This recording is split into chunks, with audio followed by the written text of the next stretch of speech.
Welcome back everyone to the Moneycontrol live stream. You are watching Markets with Santo and CJ. Well, as feared, the selling got deeper in the session as we are progressing towards the end of the day. Both the Sensex and Nifty were down close to 3% at this point of time. And the picture is not looking very, pretty at this point of time. The global cues are the main drivers, it seems, along with intense selling from foreign portfolio investors who recently had slowed down their selling pressure, but it seems today they have again picked up the momentum. Well, CJ, but if you still look at the market, one gets the feeling that you're still seeing domestic support, in the sense that domestic investors still haven't given up hope. And remember, Indian markets have still managed to outperform the S&P so far, and it does look like that trend could persist for some more time. At least we're not seeing any capitulation right now. No, talking about capitulation, Santo, I mean, if you look at the fear index, that is a little worrisome because it has risen more than 10% today in trade and is now higher by what, 52%. Probably the best performing security out there is actually the India VIX at this point of time in India, because the index is up about 52% at this point of time. Talking about sectors which are dragging the index lower, it's IT at the forefront at this point of time. It seems something has got into investors or something has spooked investors very badly, with the Nifty IT index falling more than 4% at one point of time in the session. We are seeing a lot of reports also come out on the sector today. Quite a few brokerages have kind of downgraded their ratings on the stock. Yeah, I mean, let's quickly now dive into some of the stock action, and of course starting off with IT. I have Infosys on my list, and I have Infosys on my list not because I'm bearish on it, but because I'm turning a little bullish on the counter. The stock has fallen about 27% now from its recent high, despite the strong sort of commentary that came in the March quarter, following the March quarter from the company, and the guidance of 13 to 15%. Everything seemed to be good on the fundamental front, but there has been relentless selling on the counter, and now it's down about 27% from the 52-week high. That said, IIFL Securities, Santo recently spoke to the management of the company, and okay, you might say that the commentary happened in the first 2 weeks of April, and since then a lot has changed in the world. But even as latest as yesterday, the management has retained its optimism when it comes to demand for IT services, for digital transformation deals, and they are quite optimistic that they'll be comfortably be able to achieve the 13 to 15% growth guidance that they have given. So that for me is a very, very big positive, which possibly suggests that if anybody wants to get into Infosys and wants to play a mean reversion trade and make good returns in the short term, possibly now is the right time to get into the stock in a staggered manner. If you look at what Kotak Equities is saying, they are also quite optimistic about the entire IT space. They believe that stock prices have become attractive, even if you were to factor in a moderate slowdown in demand for IT services going ahead. So overall, while they are the biggest laggard today in session with Infosys stock down more than 5.5%, it seems that there is some buying probably might come in, some bargain hunters might come into the counter. Well, CJ, okay, fair, but I don't fully buy your argument.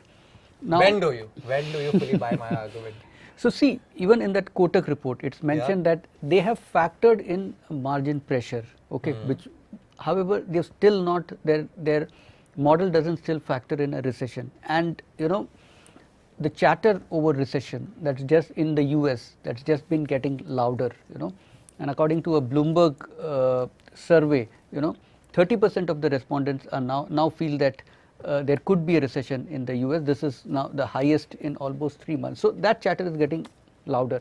Now, the whole premise is that demand from the US will continue to remain strong, and okay, bulk of IT companies' revenues come from the US market. So if that market is on the brink of a recession, then it's pretty much bad news. I would look at it that way. So this high valuation, 30 plus, it's basically based on the assumption that demand from US will continue to remain strong, which now doesn't necessarily seem to be the case. So in case we do see some bit of slowdown there in order flows, then you could see a serious correction in the multiples. Santo, here's why I will not be that concerned about recession. Even if we have a recession in the US, that is very drastically slowing down tech spending from clients. So here the reason why. One of the reasons why tech spending has gone up or accelerated over the past 2 years is because a lot of the companies realize that in order to thrive in the post-pandemic world, They need to rely on more digital savvy supply chains, inventory management softwares. They need to be on the cloud so that the lack of personnel on the ground does not affect the overall business. And I think companies will think twice before cutting down on those tech spendings, because not only they improve their business profile overall, given the world that we are currently living in, but they also lead to cost savings, which eventually every company looks to do during times of economic downturn. So for me, possibly tech spending would be one of the last things on the list that companies in the US or Europe, where there are fears of recession, would be looking to cut down on. So hence my bullishness that possibly the overreaction, the reaction here is a little overdone when it comes to demand slowdown for IT companies, and especially for a market leader like Infosys, and therefore the reason for my bullishness. See, tech spending at the end of the day is still discretionary. You may say that okay, it's essential, it helps save costs. Many people make that argument that now it's no more a matter of luxury, but it is essential if you need to be competitive.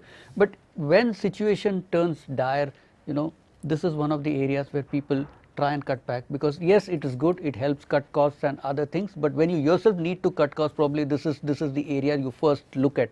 So I think we are overestimating the fact, probably the assumption that tech spending will not get cut at all. It does get cut. We did see that during the 2000 meltdown as well. Okay. So I'm not ruling it out completely. 20 years is a long time, Santo, and our world has changed drastically from 2000. And besides that, you have some other broking firms which have now turned slightly cautious on the sector. JP Morgan has downgraded, except for Infosys, all the other major IT stocks, it has changed it to underweight. I actually read a joke on Twitter that if JP Morgan has downgraded IT stocks, that is probably your signal to go buy IT stocks at this moment. Because remember, not so long ago, JP Morgan had turned negative on Chinese tech stock, and just recently they have again turned bullish. So that is just a joke probably on the internet. You make what you want to make of it, but that is my argument there. But then you have Nirmal Bang also, which is turned cautious on that. So quite a few brokerages have turned cautious. Obviously, you had good multiples there of earning PE of about 30, and now that I think is under serious question at this point in time as we speak. Well, LIC Housing. LIC Housing is the next stock. Good set of Q4 numbers there. Asset quality is continuing to show improvement. Also, according to CLSA, it has a buy rating on the stock with a target price of 525. It said that core home loan portfolio has been steadily growing, and also the share of loan against property and loans to builders have been coming down.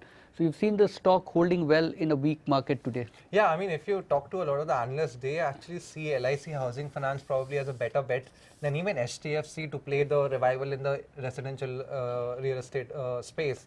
And yes, the company was in doldrums not so long ago, especially with the the complex situation around the induction of the private equity, but that did not work out because of SEBI's apprehensions around that deal. But it seems slowly and steadily, at least there is some interest coming back in LIC Housing Finance. But I will still be a little cautious on this counter because it's only been one quarter of turnaround for the company. Let's wait it out. Let's see how the hike in interest rates affects home loan demand in the June quarter, possibly in the September quarter, because you will get a good entry point. Given that the beating the LIC Housing has taken, you will get a decent entry point in the stock. But right now there is no need to rush in. That could be true of most stocks at this point in time, because the way the market is going, and you can never time the top or the bottom, right? You just need, if something is good, probably you just need to start nibbling. You can be close to the top and bottom, but never accurately at the top and bottom. That said, they are caught by nobody but liars, as the saying goes. That said, one stock, again, another stock that I am really turning bullish on again is Bajaj Finance. I know that you always, are very skeptical about the valuation of Bajaj Finance, but if you look at the stock's performance over the past 2 to 3 months, it's now down about 29% from its record highs. And Bajaj Finance generally has a history that whenever it sees such steep drawdown in its prices, it tends to rebound very quickly, and not only rebound but take the previous record highs very, very sharply.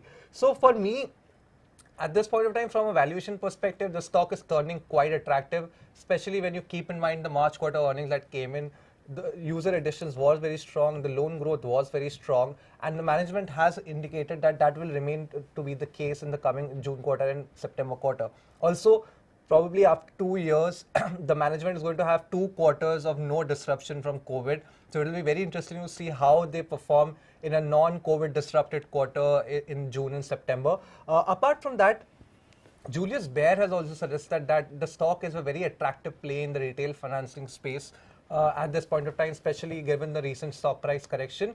And if you look at some of the data that was emerging today, Santo, there was a lot of block buying that was happening at lower prices around the day's low. You could see deals in excess of 1.5 to 2.5 crores happening on the stock, which suggests to me that some HNIs are also probably steadily, dipping their feet on in the stock and trying to accumulate the stock on the cheap. My argument against the stock doesn't really change. It's something I've been maintaining all along. Valuation. Obviously, valuation. Because when the market is in a downturn, which stocks do you try to go for? Of course, one where there is earning visibility, but at the same time also the stocks for which you're paying a reasonable price. In the case of Bajaj Finance, yes, I take your point that the stock has come off its highs, but look at it. It's still quoting for close to about 8 times book value, which is much higher than most of the premium banks. So somebody like HDFC Bank, which is still available for about 3 times. To be fair to Bajaj Finance, actually that is the quotation or that is the multiples that analysts themselves are giving the NBFC. That is largely because its growth track record. I mean, for 20 years, Bajaj Finance has been growing at super fast growth, and that has started moderating. That has started moderating of late. It may moderate because of the size, but it's still, even at its own size, it's still outperforming many of the the so-called nimble-footed and smaller base NBFCs out there. So therefore, hence the growth premium is definitely a thing in Indian market, and Bajaj Finance is just getting when that. Growth moderates, eventually you will also need to moderate the multiple.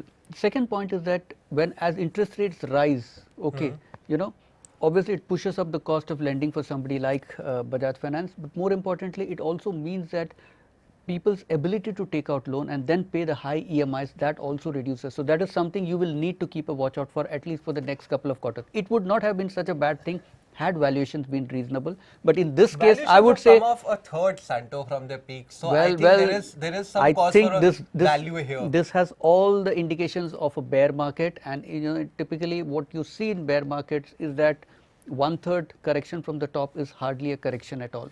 When the fundamentals have not deteriorated the way they had deteriorated in March 2020, I feel a 30% correction is still a very, very good opportunity. I mean, if you bet on another 20%, another probably 20-30% fall from here, you probably miss out.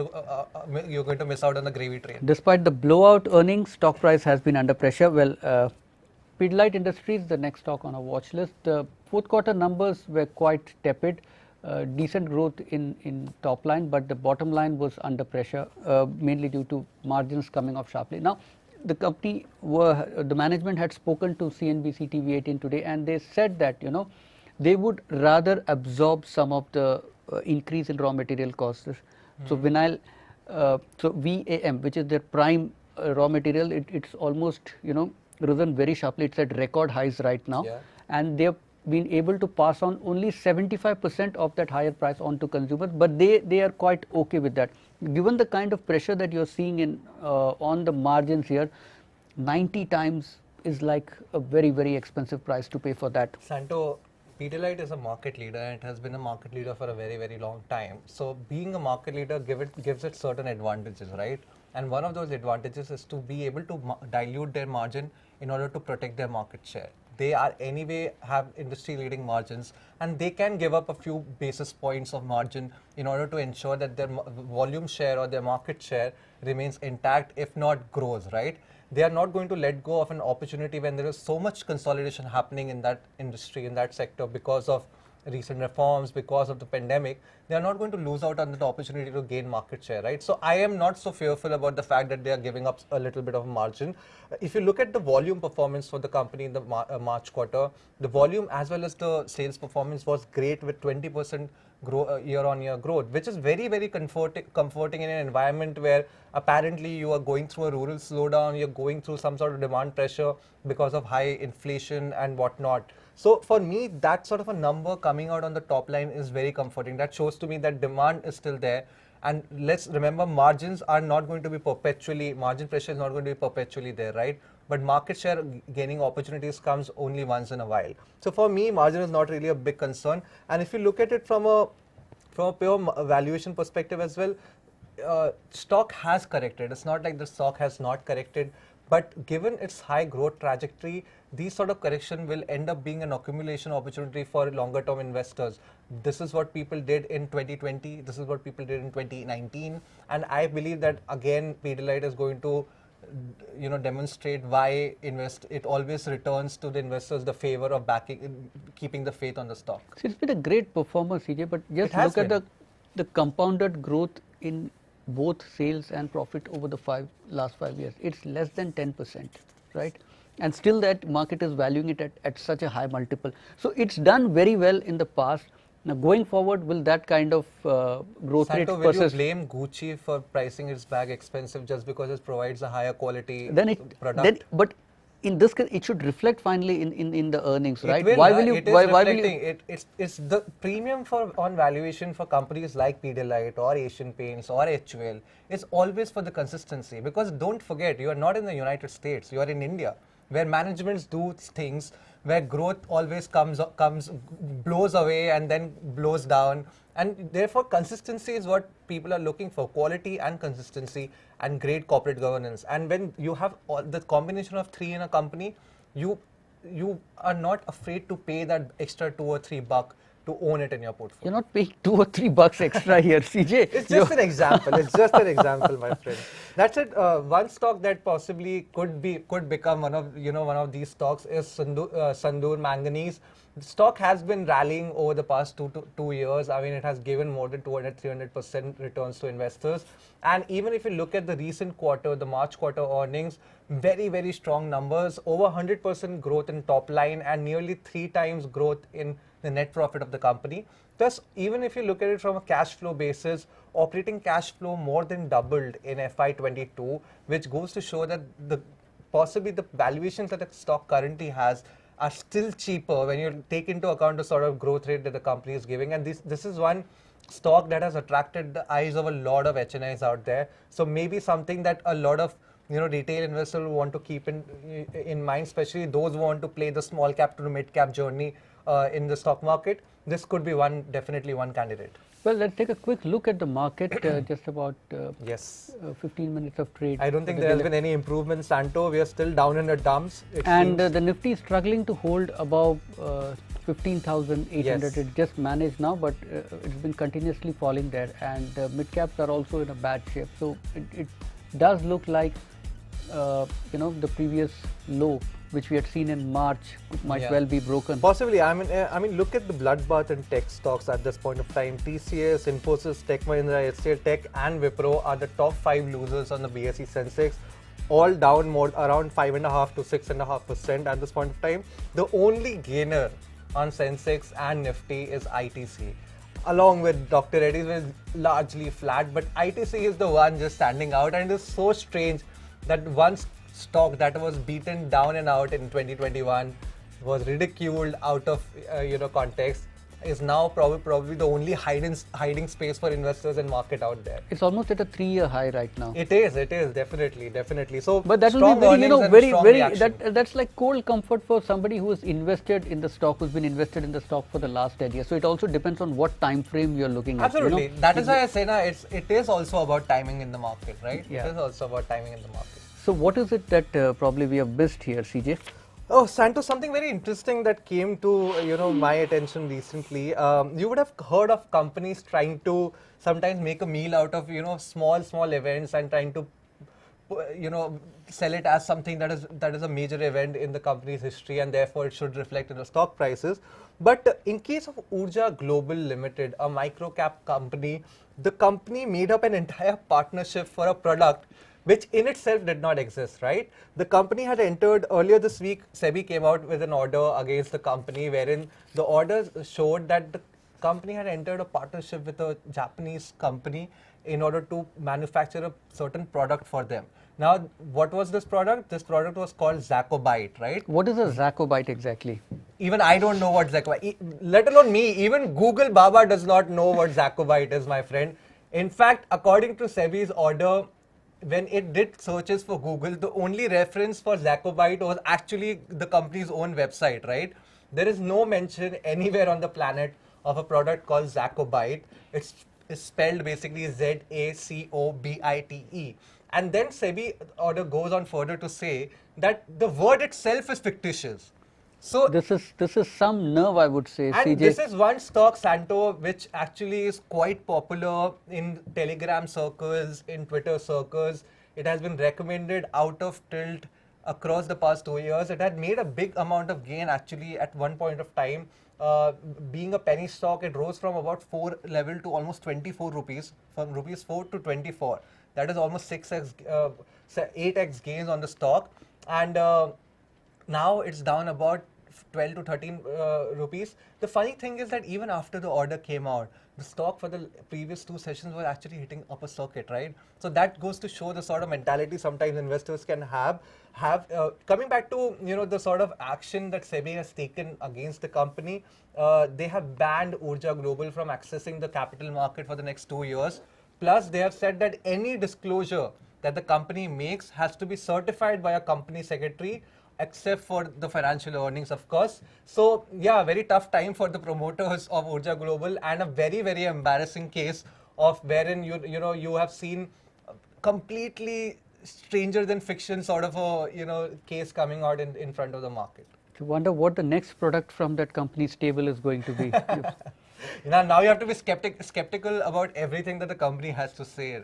That is how the situation is. So what do we have on the horizon? I think the earnings season is almost in its last leg. Almost at its last leg. Now we from the Nifty pack, we have NTPC coming out with this number tomorrow. Plus one of the newest technology stocks, Paytm, is going to come out with this March. Well, that is something I'll definitely keep an eye out for. I think that there's a good chance for banter again over that. I'm sure you will have lesser chance and I will have more The April numbers were good, so I think that the update. The April monthly update was pretty good. The March monthly update was also pretty good, and so there is an indication that the earnings per se could be very good, while the valuation debate continues to rage on for the stock even 6 months after the listing. But at least on the fundamental side, looks like things are looking up for Paytm. We'll come to know tomorrow with the confirmation on how the March quarter numbers come out. Apart from that, of course, global markets we are at the mercy of global markets. What happens in the US markets overnight? Already Dow futures are down. Dow and Nasdaq futures, and that's what I think intensified the selling pressure in the Indian market. Exactly. And also we have the expiry of the option, Nifty weekly options today, so that will also probably contribute a little to the unwinding action that is happening on the bullish front. But yeah, those are the 2 things that I'll be definitely keeping my eye out on tomorrow. Well, that's all that we have in this edition of Markets with Santo and CJ. I hope you enjoyed watching it. Do share your feedback in the comment section below and let us know what you think of it. And do follow us on the social media links at the bottom of your screen. For rest of your financial news, stay tuned to moneycontrol.com and the Moneycontrol app. We'll see you tomorrow morning at 9 a.m.